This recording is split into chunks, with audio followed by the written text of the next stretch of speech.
eto namany Ismaely tiako asiana teny kely ihany ny tsikera mavaivay nataony mpanao gazety Frank Rarson tamin'ny FFKM tao amin'ny La Gazety tamin'ny 4 Jolay ka zavatra roa no tiako tsipihana. Voalohany, ny lova ratsy napetraky ny kolotsaina frantsay ao amin'ny andohany avaram-pianarana malagasy. Faharoa, ny olony FFKM babony sekta. Resiko tsirairay ireo.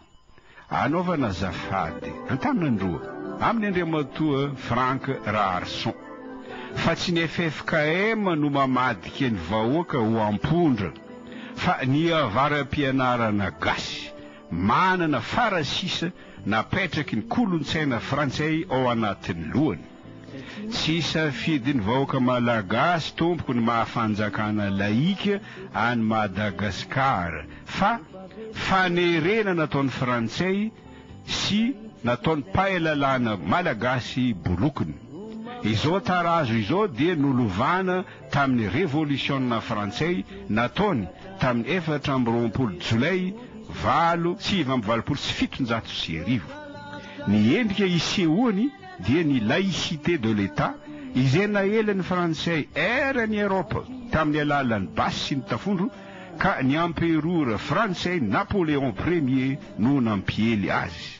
Izy no andriamanjaka voalohany teto ambony tany say nandefa miaramila tany Roma, nisambotra ny papa tamin'izany sy nanagadra azy mandra-pahafatiny. Mba ho azonao mpiaino tsara ny tiako lazaina sy ny lanjan'izany, alevo sary an-tsaina tompoko izao zavatra zao.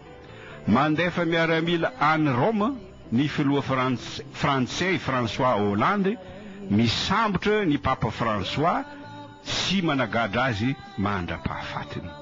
Ho tsapanao amin'izany angamba ny antony nahatonga ny andro tokony Européenne nankahalan'ny frantsay sy ny laïcité de l'État. Milaza andriamatoa Frank Rarson fa fanjakana laïka eto Madagasikara ka tokony ajaina ny fisarahan'ny fiangonana sy ny fanjakana satria hevitra eken'izao tontolo izao izany. Any Frantsa hoy izy nisy lalàna mihitsy nampisaraka ny fanjakana sy ny fiangonana navoaka tamin'ny taona 570. Miala tsiny amin'ny laza fa diso tanteraka izany tenin'ny mpanao gazety Frank Rarson izany. Tsy fankalana azy na fanenjehana no itenenako an'izany fa famerenana fotsiny ny tantara amin'ny laoniny. Na inona tompoko kileman'ny FFKM ny finiavany anavitra ny Madagasikara ivoaka avy ao anatin'ny kizo nandeha tehany fianakaviam-be raisam-pirenena azy sy ny bolokiny gasy izany ny tokony jerena sy toanana ka ankoatra ny bolokom-bazaha tsy tokony isy mihitsy malagasy na iray aza itsikera ny FFKM amin'ny ezaka fampihavanana ataony. Mba tiako zaraina aminao mpiaino ihany ny katesizy nanabeazana ny ankizy Espagnol sy ny ankizy Allemand taoriany nanelezan'ny frantsay ny révolution nataony tamin'ny 4 Jolay 1770 sy ny laïcité de l'État erany Europa. Izao ohatra ny katesizy nampianarana ny ankizy Espagnol. Fanontaniana, iza hanaka no anaranao? Valiny Espagnol. Fanontaniana, inona ny dikan'izany? Valiny olona tsara. Fanontaniana, misy firiny andraikitrao? 3 ho kristianina katolika miaro ny fivavahana, ny tandrazana sy ny mpanjaka. Fanontaniana, iza no fahavalo ny fahasambarantsika? Valiny ny amperoran'ny frantsay. Fanontaniana, olona tahaka inona moa izy? Valiny tompo vaovao farany izay tsy manjary, loharanony loza rehetra, fiafarany tsara rehetra. Fanontaniana, olona manao ahoana no fijerinao ny frantsay? Valiny kristianina taloha nivadika ho heretika. Fanontaniana, fahotana ve ny mamono frantsay? Valiny tsia, fahasoavana aza izany mba hiarovana ny tandrazantsika amin'ny ompany sy ny fahadisoany. Dia ny mpiaino tsara ny sary hosodoko Tresse de Maillot nataony Goya dia ho tsapanao ny fahankahalany Espagnol ny frantsay nanery azy anaraka ny révolution 14 juillet sy ny laïcité de l'État.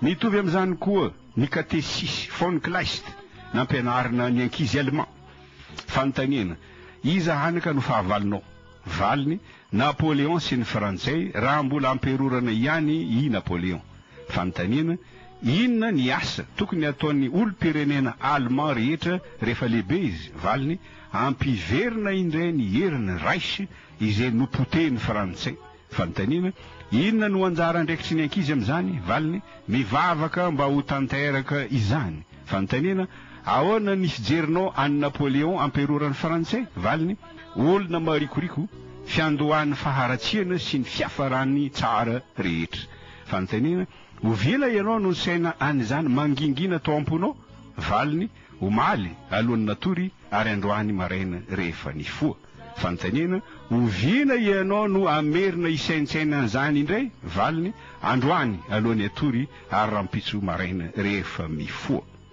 nisy akony lehibe tamin'ny vahoaka allemand izany catéchisme izany tao anatin'ny 70 taona monja izany hoe mandritry ny andro mpiainan'ny olona iray intelo no tafiany allemand i Frantsa ny fanafiana voalohany dia nitranga tamin'ny andron'ny Bismarck izay nampijoro ny deuxième Reich nampitambatra ny vahoaka allemand ho firenena tokona dia Allemagne satria ny saratsaraka mantsy i olona miteny allemand taloha tao ny prussien tao ny autrichien tao ny bavarois tao ny rhénan sy ny sisa raha resy ny allemand ny frantsay tam'izany 770 izany nalainy ho baboany ny faritany frantsay anankiroa Alsace sy Lorraine ny fanafiany allemand faharoa any Frantsa dia nitranga tamin'ny 1770 tamin'ny ady lehibe voalohany tamin'ny andron'ny empereur allemand Guillaume faharoa ny fanafiana fahatelo nataony allemand tamin'ny Frantsa dia nitranga tamin'ny ady lehibe faharoa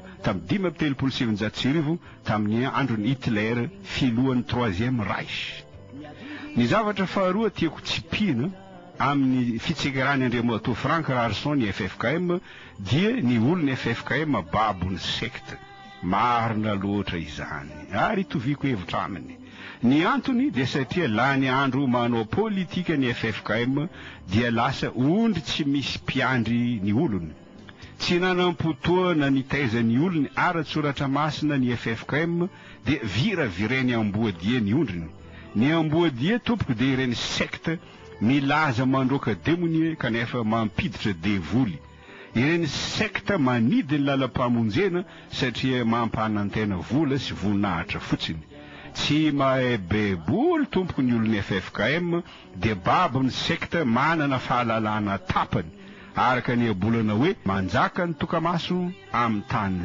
jamba satria bado ara-beboly ny olon'ny FFKM tahaka izao no mba fiarovan-tena ataon'ny olony sasany za tsy mba te miady hevitra loatra mikasika fivavahana sy baiboly ny olona toy izany no noarin'i Jesosy amin'ny Virjiny 10 adala tsy mitondra solika fitaiza zany hoe tsy manana fahalalana ampy mikasika ny soratra masina kanefa rehefa tonga ny ady lehibe ara-panahy ho avy tsy ho ela tsy maintsy hitady solika fitaiza ihany ireny olona ireny fa trop tard satria efa tonga ny mpampakatra na rindrina ny varavarana dia tsy tafiditra ao amin'ny efitrano fampankaram-bady ireo Virjiny 10 adala izay avy nandeha nividy solika mba ho tsapanao piaino fa efa akaiky izany ady ara-panahy lehibe izany porofo roa fotsiny nomeko anao noho ny tsy fampian'ny fotoana